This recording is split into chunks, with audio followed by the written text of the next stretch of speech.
Hi, Reality Riffing. Welcome to the Immense Grace Binge series. These are interviews that I have done in the past season, 2019-20, of great women from all over the world doing incredibly powerful, esoteric, and magical things.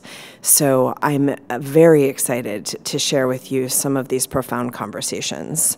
I was able to have the great pleasure to sit down from across the globe with Dr. Amina Wadud, the lady Imam who is really devoted her life to bringing the divine feminine to Islam and to the reading of the Quran, bringing a feminist viewpoint to reading the Quran and the holy prayers.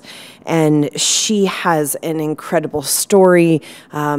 She is an American, actually from close to where my family's from, in Baltimore, and her journey took her all around the world, discovering the esoteric and very powerful aspects of Islam within the feminist rhetoric. I hope you enjoy this incredible, incredible elder and wisdom keeper. Welcome back, Immense Grace. So excited to be joined by Dr. Amina Wadud, who's the author of the groundbreaking Qur'an and Woman, Rewriting the Sacred Text from a Woman's Perspective, and the book called Inside the Gender Jihad, Women's Reform in Islam. And I love that you describe yourself as a Black senior non-binary American Muslim living in the Southeast Asia. It's a beautiful description. So welcome. Thank you so much for being here. Thank you for having me. And thank you so much for your work.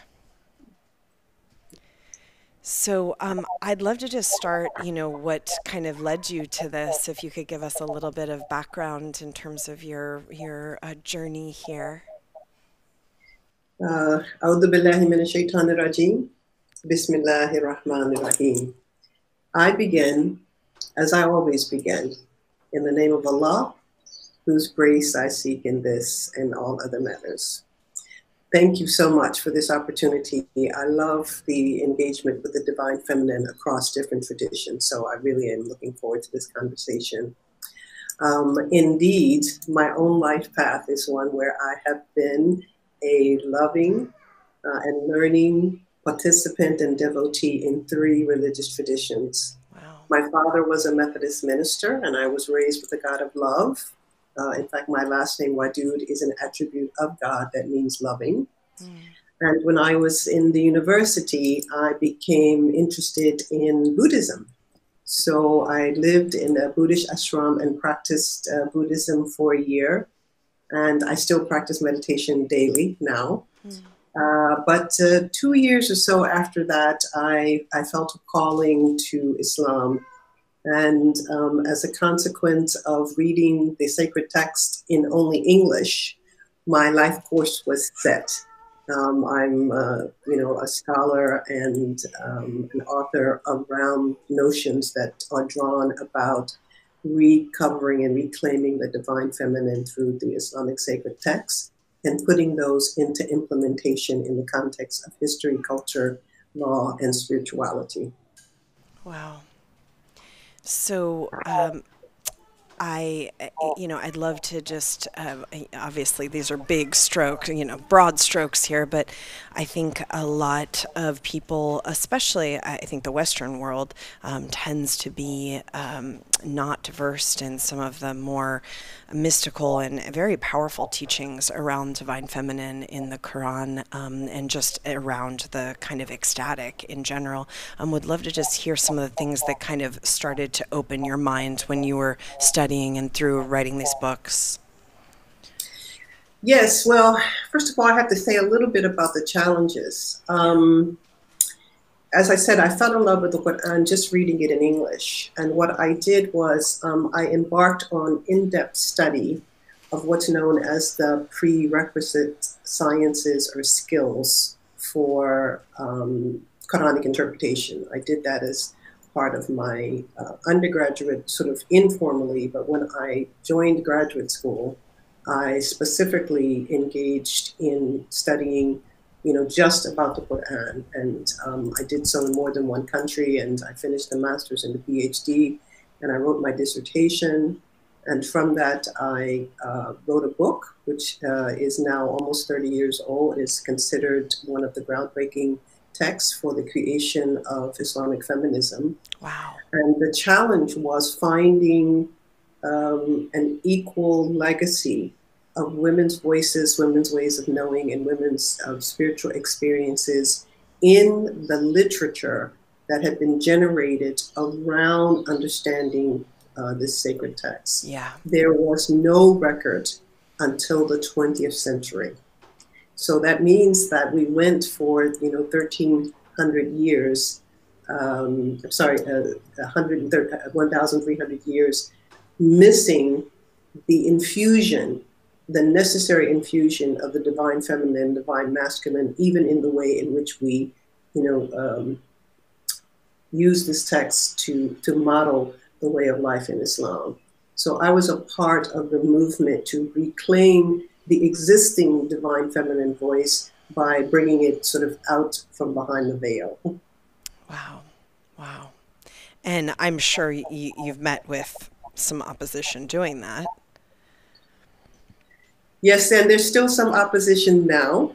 But as I approach my 7 decades around the sun, I have decided that I will spend the rest of my time for those people who are interested in opening up even more dimensions of a sort of inclusive interpretation and practice, and not spend so much time trying to counter the naysayers, because the world is full of the light and the dark. And if I concentrate only on the dark, I may not appreciate some of the divine beauty that's in the light. So I'm just going to go for the light right now. Amazing. Thank you. Thank you for saying that. I think in this time, really, you only have so much time to do the work that you're here to do. And if you don't focus on it, then, that time, you can't get that time back. And it's really important. Yeah. So can you give us a little bit of a view of some of the sacred feminine, of these pieces that you've reclaimed, recovered, and discovered? Okay, so Islam is a theist tradition. So that means it's focused on an ultimate reality called God, in Arabic, Allah, which means also the God. And that reality is considered to be the source of, all creation, and yet distinct from creation by being the creator. And yet, of course, the way that we understand the sacred is through our own hearts, our own experiences, our own bodies. And so, interestingly enough, this same single Godhead is represented or reflected in 99 attributes or names. And these attributes or names have both Jamal, which is feminine, and Jalal, which is masculine, characteristics. So you have 99 names that fits together to create a dynamic unity. And this dynamic unity is called Tawheed. And I have been working with Tawheed as a paradigm for social justice, equality, and human dignity. So that's an application of the spiritual perspective in the context of, as I said, law, history, politics, culture. Yeah. But I am a devotee. I'm a person who has been blessed with positive experiences literally all over the world, and in many sacred places at many sacred times. And so what I want to do is to be a part of the infusion of the reaffirmation of the Jamal, the divine feminine, because history has shown us that there's been a lot of attention given to the Jamal. So I want to bring them in harmony for the purpose of the result of that harmony, which is peace and beauty. But I want to do it, at this time, I want to sort of emphasize a little bit more about the divine feminine, because I didn't feel I needed to do that earlier in my work because I am, cisgendered female. But now I feel like something is missing even in the conversation about this dynamic unity. And that is a divine feminine. We just need more of the care and the love, Yeah. Yeah. So I'm really, I'm very interested from the perspective of sound. My teacher, who is Sikh, but he was a yogi and studied and taught very much about the sound. He said that the Quran has in it, when it's spoken and chanted and sung, it can totally enlighten the being who's doing it. It has those codes in it. I'm just curious about your perspective on that, your experience. Yes, it's very interesting because the Quran is sort of the center of Islam, in the sense at which when the revelation first came to the Prophet, he was considered unlettered. That means that he didn't read and write in the sense in which you pick up a book. He could maybe do some rudimentary things. So all of a sudden he gets this download of this thing that he hears. And he hears it, in the tradition, we believe he hears it from the Archangel Gabriel, or Jibril. He hears it, and when he hears it, it is a calling that asks him to speak through the what we call qira'ah, the recitation or reading. And he's like, well, I can't read. He said this several times. And eventually he was pressured so much to just let go. And in the letting go, the sound, the voice of the Quran came through. And that experience continued for a period of 23 years. What's fascinating about it is when you read what it was that came through, the logic, the beauty, the motivation, the inspiration, the dynamism of it also speaks to you. And over the course of Muslim history, we have re-encoded that beauty in multiple forms. One of the first features of Islamic art was calligraphy, and it was based on simply taking the letters from the Quran in Arabic and formulating them for a beautiful pictorial. But the other, of course, as you mentioned, is the recitation. That the rhythm, it's some parts of the Quran are very poetic, literally with rhyme schemes at the end and with beats that also parallel each other in certain interesting forms. So that the oral aesthetic, the visual aesthetic is supposed to go along with the spiritual aesthetic as well.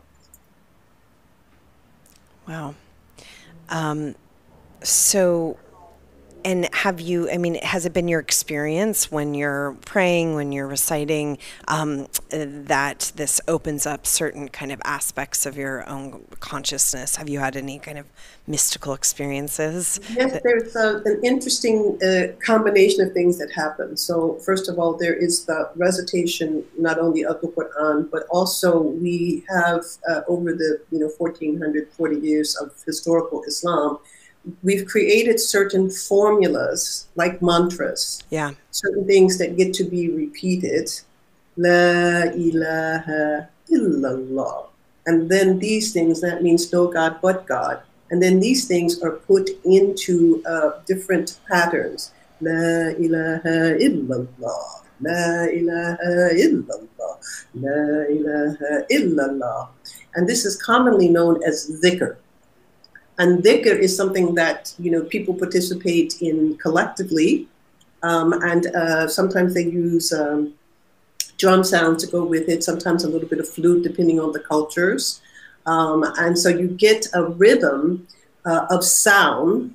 There are also certain moves that can go with it, sort of simple moves, sort of, you go into the universal circle, sort of with your body, 4 directions and that kind of thing. Right. Or you sit quietly and just let it resonate with you as you do the repetitions, with your eyes closed, or you stand in the group. So there are actually sort of active participation in these repetitive sounds. And the purpose, interestingly enough, comes from the word dhikr itself, which means remember. In other words, at a certain time, everything in the creation was at one with its creator, with the divine. And we agreed to take this material form, this 3D form on this earth, separated as we are, or as it appears sometimes, from each other, from the earth, and from, the divine, when really we are not. Yeah. We chose this, and we need to remember. We need to return back to the place where we all came. And the zikr is a formulaic kind of, can be very simple, can be very, very elaborate and very beautiful. It's a formula of sound that is, as I said, also combined with the embodiment that we experience being on this earth. Wow. That, of course, I find that very fascinating, as we're followers of sound. Yeah, and you can tell people they can Google zikr. You can either spell it Z-H-I-K-R or D-H-I-K-R. If you just Google zikr, you will get on Spotify. There's zikr channels, there's zikr, if you just listen to it, it is universal. Wow. It draws in everyone. It draws them in by the rhythm and by the melodics that go along with it. Yeah, yeah. So I'm curious, as a Western woman growing up in first, second, third wave of feminism, and finding your connection to Islam and then becoming a scholar, from the Western perspective, Western feminism, and then going into kind of this divine feminine rediscovery, where are there bridges that you found that maybe Western women would be surprised about? So it's interesting. I truly believe that there is a universal transcendent truth. Yeah. And then there are emanations from that truth. So there are truths, plural. In the context of the human community, I think one of the most foundational truths is that we all come from one and we all return to one. And how do we visualize and affirm that oneness with an other? And being a Black woman, from the United States, being hijabi, in the United States or, in certain parts of the world where Islam is not a majority, I have understood that people can treat other people as if they are not a mirror of their own self or, their own heart. And so the most fascinating part about working, again, located in this body, cisgendered female body, throughout the world, I've been in more than 60 countries, I've lived in 6, is in which ways do cultures, traditions, and communities affirm the oneness of all humanity when humanity is so radically, in fact, aesthetically, beautifully diverse, complicated, pluralistic. So gender is one of those factors. Yeah. And so is sexuality, so is race, so is language group, so is, your differently abled bodies. How do we create mechanisms for maintaining the dignity of every human being when those human beings are so different? So as I said, gender is one of those aspects. And in fact, I want to say that it was the doorway for me into understanding the entire phenomenon. But I have to be honest that as a Black woman, as a Black child growing up in America with, Black family members, I think intuitively race was my first entry. Yeah. And then gender. And in the context of the discourse over Islam, throughout history has very explicit anti-racism articulations. Although there are Muslims who are racist, but they have very explicit anti-racist articulations. But there was a lagging behind in terms of the anti-misogyny and anti-patriarchy articulation. And like the rest of the world, we were taken over by patriarchal articulations. And men centering themselves and their own devotional experiences, assume that what they experience in the world is all that should be experienced, Right. and what they experience as aspirants towards a return or at one moment, with the Godhead, is what everybody experiences, and actually that's not true. So we have to infuse the conversation with the awareness about women's lived realities, women's ways of knowing, women's ways of being in the world, women's ways of participating in their relationship with the divine through this embodied location on the earth. And it just happens that the motivation in Islam for deep study was taken up and it was maintained, but it was biased in that the facility for women to participate, especially as women are reproducers. In other words, we have babies and we want to take care of our babies or to be with our babies, that the facility for us to participate was not equal in the history of Muslims, right, although it was mandated equally both by the sacred text and by the Prophet himself, upon him be peace. So what became necessary was to disentangle male discourse about the divine from its projection as the only universal perspective on the divine, and to open up the conversation so that we could have perspectives from all the 360 degrees of the circle, so that when we look at the center, the way home, the way to our heart, the way to God, when we look at that, we are inclusive of when people are located at different places, and yet they too are looking, at the divine. That's one reason why I say a kind of interfaith discourse with regard to the divine feminine is something really important to me right now. In other words, how are we, even in traditions with sort of different kinds of orientations in the world, how are we each looking in that circle towards that, singular divine truth, that singular unity and beauty? And so this was, I myself have only been a feminist for 10 years because of the politics of the terminology. But this was necessary in the context of Islam and Islamic discourse, specifically with regard to gender, because our text, just like, so many other texts written in human language, had the privilege for men to interpret and put into implementation, and some of that didn't necessarily ring true with the highest truth of the unity and the necessary dynamisms of inclusion. So we are working to create more of that now, and also to use it as part of policy and law, because we still have aspects of Islamic law that are in practice in certain countries today. Yeah, and you're very actively working in the political landscape, correct? I wouldn't say that I'm actively working in the political landscape, but what I say is, as they said in feminism, the personal is political.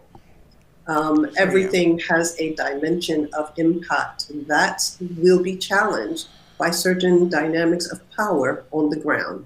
Yes. I, by choice, am an introvert. I prefer solitary devotion over, collective devotion, and yet I was challenged, and I accepted the challenge to represent the full dignity and equality of a Muslim woman by performing in the role as imam. The imam is the one who stands in front, imamahum, in front of a collective prayer ritual.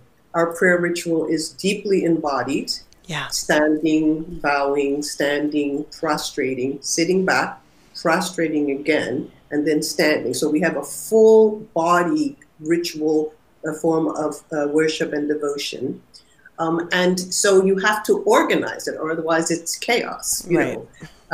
And so in the organization of it, again, the men have encoded a privileged position for themselves, always in the front lines and women always in the back, but assigning for themselves the singular possibility of performing as the one who stands in front to orchestrate that whole, performance by their own performance. And it's, certain parts of it are out loud.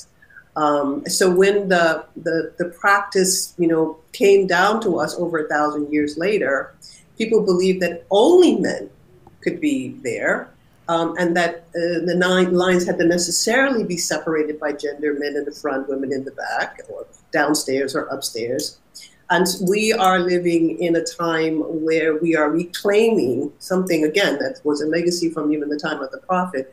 We are reclaiming the equality of performance by making it accessible to everyone, and to share the role of orchestrating it, not because the one in the front who's leading the prayer is closer to God. God is not spatial in that sense. Right. But rather the one in the front is a part of the organization of community, when community is participating together in those acts of devotion, and that this can be either male or female, able-bodied or differently bodied. We are just a part of an articulation where we want to make that present and known, and not just a sort of kind of ephemeral idea, you know.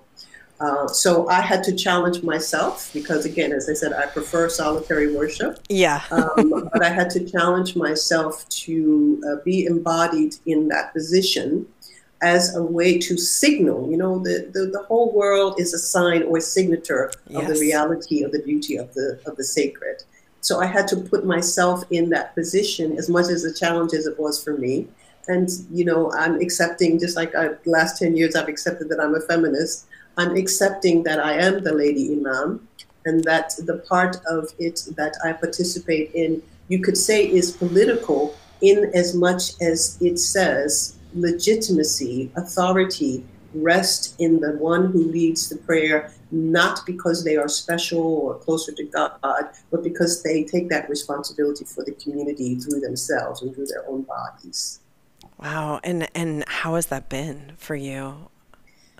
Well, you know, again, it was a challenge. My first experience was 25 years ago, and it came at me while I was in South Africa, interestingly enough, and they were celebrating the end of apartheid. Nelson Mandela had been president for 100 days, and they were, the Muslim communities there are, again, a minority, but they were really concerned that class, that is economics, and gender be on the agenda as well as race. Yeah. So they had begun to experiment with women's leadership in certain aspects of the devotion. So they invited me, and it was so, I don't know, it was so awesome that I resisted from then on for the next 11 years. Yeah. And yet I studied and also did deep introspection and that kind of thing. And so 11 years later, when I was invited to lead a performance that was intentionally done as a public display of the performance of women in these roles in 2005 in New York, which went viral. Viral didn't exist at the time. Yeah. Which went viral. I was ready because I had taken that 11 years from my first experience to, you know, the second time that I agreed. I'd been asked in the interim, but I had said, you know, I wasn't ready to do it again. But when I was ready, it meant that some of the backlash that came after was not as difficult for me because I had done my time with my Lord. I had spent my time in introspection, and I understood, as I mentioned to you just a moment ago, that I am not closer to God because I'm in the position of Imam. I am, you know, each one of us are humble before God, and through us, we are supposed to manifest God-like, you know, qualities on the earth and with regard to each other. And so that was what that 11 years was for me, to clean my heart from the ego that naturally wants to get attached to these kinds of things, especially when they are groundbreaking. So I had to work on that, and I had to also work on, as I said before, my preference is for solitary worship. Yeah. So I had to kind of come out of my own sort of comfort zone and shell in order to be a part of the community conversation. And so it's been fascinating because from these two events and everything that happens in communities in between, we have seen the burgeoning of women's mosque initiatives globally. Women are saying, you know what, let's not wait. Let's just, you know, create the space where we can be considered as full devotees. and also the LGBTQI or inclusive mosque initiatives have also, developed. So this is something that's happened in the last 25 years, which 25 years ago, I couldn't see it, and a lot of other people couldn't see it, and a few people had a vision of its possibility. Well, now that possibility is manifest. It's a reality. Wow. And hopefully there will be more. Yeah, I believe there will be, because that's the era we're headed into. We are in, but it's showing itself more and more right now. And next is the sort of interfaith collective component of it. In other words, the deep sharing of traditions for the ways in which those traditions, again, help to polish the heart, to purify our role in these bodies as stewards, on this planet. And stewards not just of the planet, because she definitely needs some support right now, especially, but also stewards of each other towards the sacred journey of life that returns us to our divine source. It's not exclusive to Islam. It's not unique in Islam. And yet, for some people, staying in individual faith silos is the only way that they can maintain the integrity of their own faith. I live in Indonesia, and Indonesia, although it is Muslim majority, has one of the most dynamic affirmations of a spiritual diversity. In fact, it's encoded in their constitution under the name Pancasila, which means sort of multi-faith. And I love this aspect because my Christian neighbors, or my Hindu neighbors, or my Buddhist neighbors, or when I'm at a sacred temple like Borobudur, I am still Muslim. I am still who I am, and I am still in awe and respect of what is being affirmed in that sacred space from the devotees of that space. And that's something that's very easy to do in Indonesia, and it's not easy to do in all places. Yes. Yeah, I really felt that. I only briefly spent time in Indonesia, but certainly felt just the way that the more kind of older traditions were woven into Buddhism and Hinduism and Islam as they kind of grew in the weaving of the culture and the civilization. It's very beautiful. And we're the tropics, so we have this profundity of growth. You have to kind of cut things back when you live in the tropics, not like other places where you have to like aggressively try to make things grow. Here you have to kind of, trim them back because they will overgrow. So I think, a drop of spiritual light produces, light for the entire universe. So it's something here, this is why this is my favorite country. I'm blessed to live here. It's something that I think having the choice, that is, I have the mobility, I have the resources, I'm retired, I have the capability of coming here to exercise something that helps to promote the health and well-being of your entire self and of your spirit. I think it's something that, I can now selfishly do. I raised 5 children, they're adults. I have 7 grandchildren. They're amazing. And I, other than the coronavirus, I try to see them every year. And they also travel, so some will come here. But, the idea that I would be able to live in a place that helps to nurture the deepest part of my being as I live on this earth, in a 3-dimensional reality, that's something that, in a way, I could say I was aspiring for it my whole life. And now that I'm retired, I just get to enjoy it. Why not? Why not? Why not? We're this weekend, we're spending some time with some of the mystical traditions and poetics of Sufism, but connected obviously as to Islam, and just wondering, your experience, if any, with some of these kind of enlightened poetics of Islam and the embodiment thereof. Yes, so the esoteric or the Gnostic articulation of Islam, depending on whose thoughts you are following, they stem from the Prophet's own spiritual experiences and his immediate community, particularly his son-in-law Ali, upon them both be peace. And from that grew what we call a silsila. I actually like the word in Arabic because it means where, if you give something, someone receives it in a chain, and when they receive it, they have it to give, right? So we have a silsila that goes from the Prophet or from Ali or from other figures across history. And this is to say, all of us, as I mentioned earlier, all of us come from God or Allah, and all of us return to God or Allah. But some of us are impatient to have that at one-ment with Allah while we're here on the earth. So Sufis are considered the spiritually impatient. We want to live in the horizon of the divine breath for everything. We don't want to wait until we die.